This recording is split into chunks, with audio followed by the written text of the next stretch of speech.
ৰাজ্যৰ 10 লাখ লোকে লাভ কৰিব পুনৰ চৰকাৰী ঘৰ। 50,000 নিবনুৱাক চাকৰি প্ৰদানৰ প্ৰতিশ্ৰুতি মুখ্যমন্ত্ৰীৰ।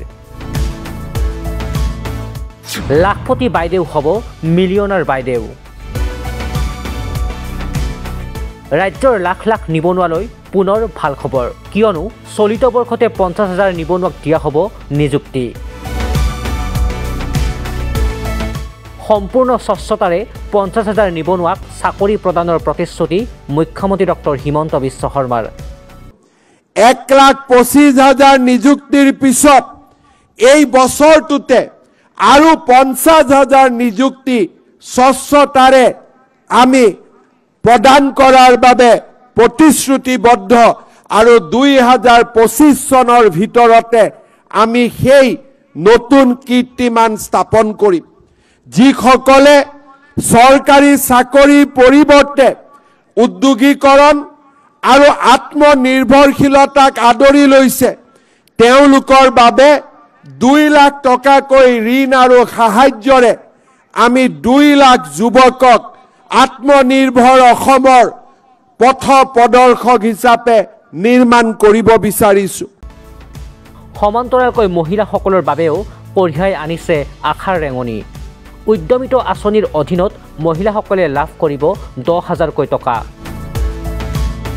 39 লাখ মহিলাই লাভ কৰিব লাখপতি আঁচনিৰ ধন।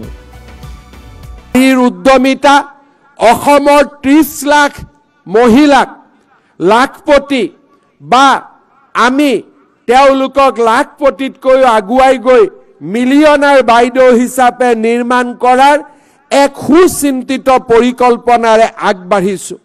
মুখ্যমন্ত্ৰীৰ উদ্যমিতা অভিযানৰ জৰিয়তে এই বছৰত আমি 29 লাখ মহিলাক 10,000 কৰি চিট মানি পৰৱৰ্তী পৰ্যায়ত 25,000 টকালৈকে ৰাজ সাহায্য আৰু বেংকৰ ঋণ আৰু তৃতীয় পৰ্যায়ত 1 লাখ টকালৈকে বেংকৰ ঋণেৰে আমি অসমৰ 30 লাখ মহিলাৰ মাজত উদ্যমিতাৰ এক নতুন দিগন্ত আৰম্ভ কৰিব বিচাৰিছোঁ।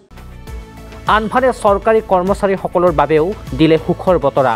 চৰকাৰী কৰ্মচাৰীসকলে 50% লাভ কৰিব পেঞ্চন। চৰকাৰী কৰ্মচাৰীসকলৰ পেঞ্চনক লৈ মুখ্যমন্ত্ৰী হিমন্ত বিশ্ব শৰ্মাৰ ডাঙৰ ঘোষণা। আমি আমাৰ অসমৰ চৰকাৰী কৰ্মচাৰীসকলৰ বাবে নিউ পেঞ্চন স্কিমৰ সামৰণি মাৰি United pension scheme UPS scheme আমি আৰম্ভ কৰিব বিচাৰিছোঁ, যাৰ জৰিয়তে 25 বছৰ কাম কৰা চৰকাৰী কৰ্মচাৰীসকলে নিশ্চিতভাৱে তেওঁলোকে 50% চাকৰি কালৰ দৰমহা 50% ডিয়াৰনেছ এলাউন্সৰ সৈতে লাভ কৰিবলৈ সক্ষম হ'ব। অসমৰ চৰকাৰী কৰ্মচাৰীসকলক মই আৰু এটা সুখবৰ আজি আনফালে ডিব্ৰুগড় জিলাক ভাৰতৰ ভিতৰতে এখন উন্নত চহৰ হিচাপে গঢ়ি তুলিবলৈ মুখ্যমন্ত্ৰী ডক্টৰ হিমন্ত বিশ্ব শৰ্মা প্ৰতিশ্ৰুতিবদ্ধ।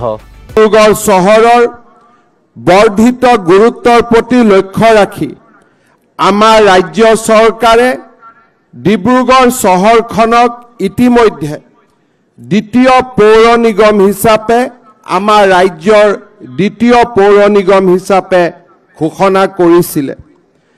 আজি এনে এখন ঐতিহ্যপূৰ্ণ নগৰীত ডিব্ৰুগড়ক দ্বিতীয় ৰাজধানীলৈ ৰূপান্তৰ কৰাৰ যাত্ৰাত আজিৰ দিনটো এক প্ৰথম পদক্ষেপ।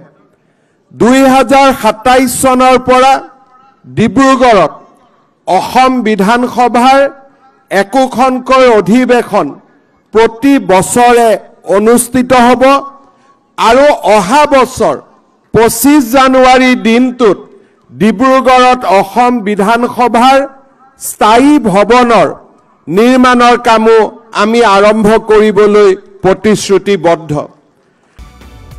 News desk report, nation any.